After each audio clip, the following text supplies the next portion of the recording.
Hello, everybody, and welcome to another installment in Adventures in Film Theory. Today's adventure is in Stanley Kubrick's film The Shining. Dies Irae, on Sidewinder Road, The Shining's drive into the dual nature of humanity, transcendence, and God. The opening sequence of The Shining, 1980, Stanley Kubrick's iconic adaptation of Stephen King's novel, is a deceptively simple and cinematic tableau. Jack Torrance drives his Volkswagen Beetle up the sinuous Sidewinder Road to the Overlook Hotel. Yet this seemingly straightforward journey is set against a haunting arrangement of Dies Irae by Wendy Carlos, a composer whose transgender identity adds layers of duality and transformation to the film's themes.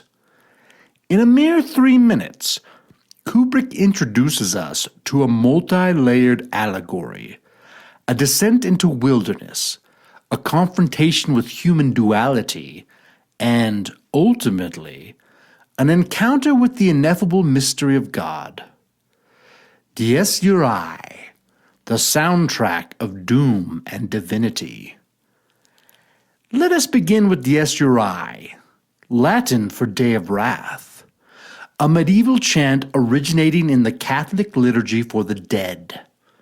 Its unmistakable four-note motif has long been a sonic shorthand for mortality and divine judgment. That Kubrick selects this melody to underscore Jack's drive is no accident. It foreshadows Jack's inexorable unraveling and the apocalyptic events awaiting at the Overlook Hotel. Wendy Carlos's synthesizer arrangement transforms this chant of doom into something eerily modern, a fusion of the eternal and the ephemeral, much like the duality of human experience itself. Now consider Wendy Carlos. As a transgender pioneer in electronic music, her own life embodies a journey of transformation, a transcendence of binaries, and an embrace of the in-between. This personal narrative resonates deeply with the film's exploration of fractured identities. Jack as both father and predator, the Overlook as both sanctuary and hell, and the Colorado wilderness as both untamed chaos and pristine divine creation. By layering Carlos's arrangement of Dies Irae over Jack's ascent, Kubrick implies that the road to the Overlook is not merely a physical journey, but a spiritual one.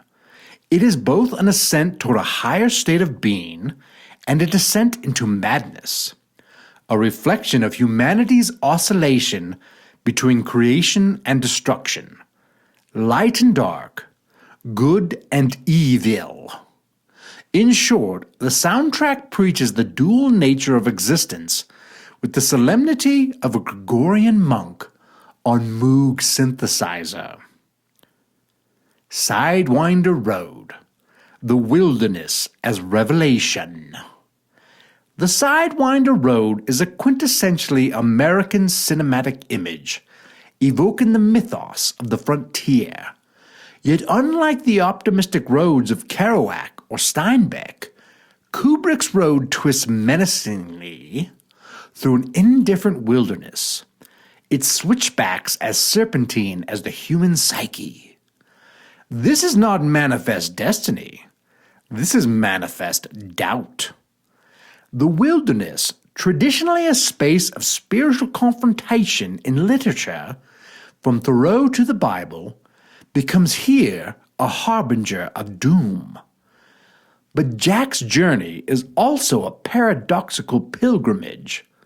The wilderness, in its raw indifference, strips away pretense and civilization, exposing humanity's essential nature. Is Jack driving toward damnation or enlightenment? Both, perhaps. In the tradition of the Desert Fathers, who retreated into the wilderness to confront God and themselves, Jack is heading toward a similar revelation. Granted, his epiphany involves axes and ghost bartenders rather than serene contemplation. But the principle holds.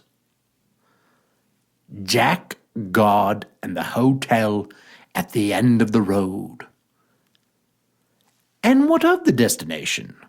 The Overlook Hotel looms at the end of the Sidewinder Road like a modern Sinai or a pagan temple, simultaneously inviting and forbidding.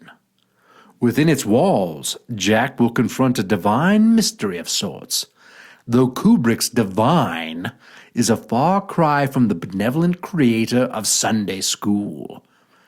God, in The Shining, is ambiguous, present in the hotel's inexplicable powers, the eternal cycle of violence, and the cryptic corrections Jack believes he must enact.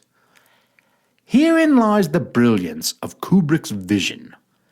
The Overlook does not offer a clear depiction of good or evil, but a glimpse into the paradoxical nature of divinity. Jack's journey is both a rebellion against the divine order. He refuses to conform to societal roles of fatherhood and duty, and a submission to it. He fulfills the hotel's violent will, becoming a part of its eternal recurrence. Like Jacob wrestling with the angel, Jack's encounter with the Overlook reveals the divine as a force that cannot be categorized into simple moral binaries. Conclusion. Transcendence on a synthesizer. The opening of The Shining is more than an ominous prelude. It is a symphony of dualities. The Sidewinder Road mirrors the twists of the human soul. Wendy Carlos's Dies Irae bridges the ancient and the modern, the eternal and the transient, and Jack Torrance, driving into the wilderness, embodies humanity's eternal struggle between aspiration and hubris, creation and destruction, light and shadow. Kubrick, like Carlos, refuses to give us a tidy resolution. The drive to the Overlook, with its haunting score and serpentine path, is a journey into the very heart of existence, a reminder that the divine mystery is not something to be solved, but something to be experienced, much like the echoing refrain of Dies Irae. If nothing else, Jack's doomed pilgrimage reminds us to approach the wilderness with reverence, for we know not what lies at the end of the road.